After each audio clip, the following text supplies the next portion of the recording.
Don't ever stop your work to go into goat farming.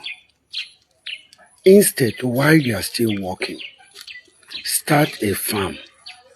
Start growing your farm because it takes a long time for money in goat farming to start coming.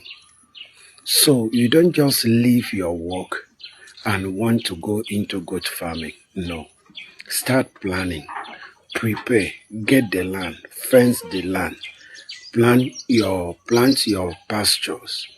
Then start getting your goat. Build your pen.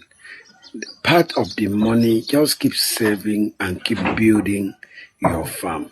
And then when your farm start bringing in something, keep working and keep monitoring your farm, keep working with your staff until it gets to the time that what your farm is producing is far, far more than what you were earning before you can think of resigning to join your farm. But don't make the mistake of leaving your farm, of leaving your work to start a goat and sheep farming. I love you. See you in my next video.